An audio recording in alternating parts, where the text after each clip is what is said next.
Si vous connaissez Bruce Lee ou si vous avez vu le film Rocky IV, et ben à un moment donné dans votre vie, vous avez sûrement eu envie de réussir le Dragon Fly, qui est un exercice intéressant, qui va nous demander une certaine force au niveau de notre gainage, mais surtout une force au niveau de notre dos et également au niveau de nos épaules et au niveau de vos bras. Et dans cette vidéo, je vais vous présenter un tutoriel complet afin que vous puissiez réussir ce mouvement-là. Je vais vous présenter les séries, les répétitions, la récupération et les différentes étapes par lesquelles vous devez passer pour réussir ce mouvement-là.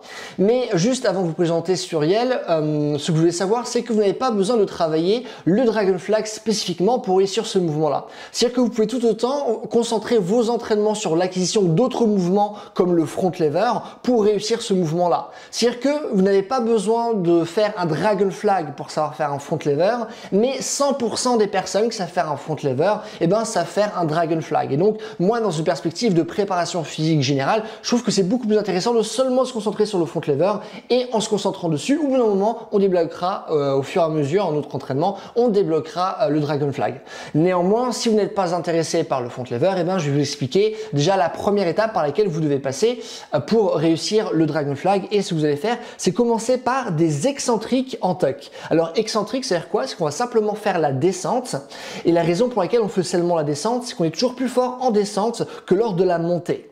Et on va faire ça en tuck, c'est-à-dire avec nos jambes qui vont être pliées et qui vont être le plus possible contre notre torse. Là, ce qui va être intéressant, c'est simplement effectuer des séries de 5 à 10 secondes. Ça marche? 5 secondes minimum pour vraiment bien gérer le mouvement, bien le contrôler. Et ensuite, on va aller jusqu'à 10 secondes. Une fois que cette étape est réussie, on va passer à la deuxième étape, il y en a 7 en tout, qui va consister à effectuer l'exercice iso-excentrique. C'est-à-dire qu'on va refaire à nouveau la même excentrique, sauf que cette fois-ci, on va rajouter du temps isométrique. C'est-à-dire on va rester immobile. Pourquoi? Parce que la littérature scientifique nous montre que lorsqu'on fait du travail isométrique, on va principalement gagner de la force dans l'angle dans lequel on travaille, ce qui va nous permettre de renforcer nos positions qui vont être les plus faibles pour pouvoir par la suite effectuer du travail dynamique, ce qui est d'ailleurs la troisième étape, on va faire du tuck dynamique. Là, ce que je vous conseille de faire, c'est 3 à 5 séries de 3 à 5 répétitions. Une fois que vous avez fait le tuck dynamique, maintenant on va passer à l'advanced tuck. Qu'est-ce que c'est l'advanced tuck? C'est que au lieu d'avoir nos jambes qui vont être proches de notre torse, cette fois-ci, on va davantage les éloigner pour qu'ils soient grosso modo perpendiculaires par rapport à notre corps ou encore même plus vers l'avant. Ça marche? Et là aussi, moi, ce que je vous conseille de faire, c'est 3 à 5 séries de 3 à 5 répétitions. Une fois qu'on va faire ça, ce qu'on va faire, c'est qu'on va commencer à davantage baisser les jambes, sauf qu'on va se mettre dans une position de straddle, c'est-à-dire avec les jambes écartées pour que le mouvement soit plus simple. Et là aussi, je vous conseille de faire 3 à 5 séries de 3 à 5 répétitions. Ensuite, on va passer à la sixième étape qui est d'effectuer un straddle, mais cette fois-ci, on va voir les jambes qui vont être totalement parallèles au sol. Le fait d'avoir les jambes plus élevées avant, ça nous a permis d'avoir un levier qui est moins important et donc même moins d'intensité lorsqu'on fait le mouvement là. Mais là, ce qu'on va faire, c'est vraiment faire en sorte que nos jambes soient parallèles. Ça, c'est donc la sixième étape. Et là aussi, on va faire 3 à 5 séries de 3 à 5 répétitions. Et la dernière étape par laquelle on va passer, c'est simplement passer de cette position de straddle à une position de Dragon Fly traditionnelle. On va progressivement de plus en plus serrer nos jambes.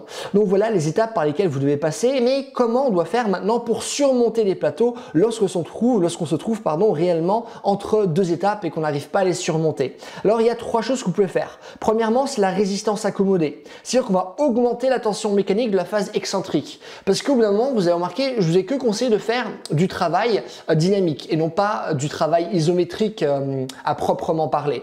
Donc pour faire ce travail dynamique, eh ben, logiquement, à chaque fois qu'on va faire ce mouvement-là, la descente sera toujours plus simple. Donc ce qu'on peut faire, si on n'arrive pas à passer à la variation suivante parce qu'elle est trop dure, c'est simplement lorsqu'on monte, on choisit une variation qui est plus simple et lorsqu'on descend, on choisit une variation qui est plus dure. Ce qui nous permet de mettre en place une surcharge progressive avant d'arriver à l'étape supérieure. Okay? Donc ça, c'est le premier point que vous pouvez mettre en place. La deuxième technique que vous pouvez mettre en place, c'est effectuer des clusters. Qu'est-ce que c'est les clusters? C'est-à-dire qu'au lieu de faire nos répétitions d'affilée, comme on a tendance à toujours le faire lorsqu'on travaille avec notre corps, on va effectuer une récupération à l'intérieur de nos différentes répétitions. Donc imaginons si je dois faire 5 répétitions, au lieu de faire mes 5 répétitions d'affilée, je vais faire une répétition, 15 secondes de pause, une répétition, 15 secondes de pause et ainsi de suite. Ça marche. Vous pouvez aussi faire 3 répétitions normales et les 2 dernières en cluster en rajoutant 15 secondes de pause entre chaque répétition.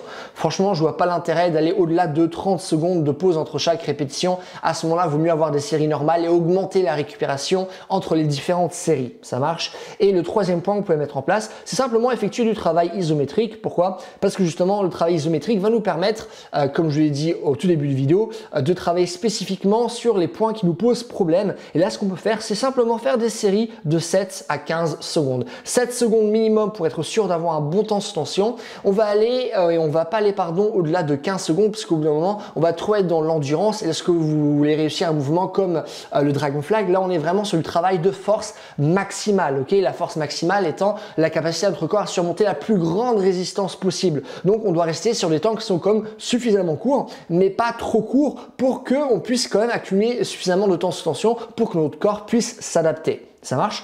Donc voilà, et maintenant on va passer au principe d'entraînement que vous allez devoir respecter en faisant cette programmation. Il y en a 4. Premièrement, travailler 2 fois par semaine. Ça sert à rien d'aller au-delà. Généralement, lorsqu'on travaille tous les jours, et ce qu'il faudra faire, ça va être soit par exemple baisser l'intensité. Il y a après d'autres méthodes comme par exemple Grease the Groove où on garde une forte intensité, mais c'est pas une méthode qui est donnée à tout le monde et qui peut vous blesser. Donc simplement essayer de travailler 2 fois par semaine, amplement suffisant. Et en plus de ça, moi ce que je vous conseille, c'est aussi d'avoir un entraînement normal à côté de ça. C'est-à-dire de pas seulement entraîner votre Dragon Flag. Parce que tout ce qui va être force de tirage traditionnelle, que ce soit avec des bras pliés comme des tractions, que ce soit avec les bras tendus comme un front lever, qu'on travaille sur le plan vertical ou horizontal, toutes ces forces de tirage va beaucoup vous aider. Ça marche?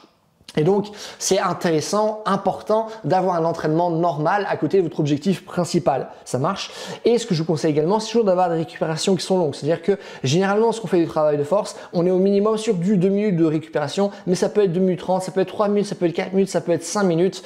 Plus la récupération va être longue, plus vous allez être frais, donc plus vous allez pouvoir travailler avec une forte intensité et plus le travail que vous allez effectuer va être qualitatif. Donc ça, c'est aussi quelque chose de très important à garder en tête. Et quatrièmement, moi, ce que je vous conseille de faire, c'est faire votre travail de Dragon Flag en début de séance parce que c'est là où vous êtes le plus frais et donc c'est là où vous êtes le mieux en termes de force et aussi en termes de technique. Ça marche et c'est comme ça que vous allez réussir vos Dragon Flag.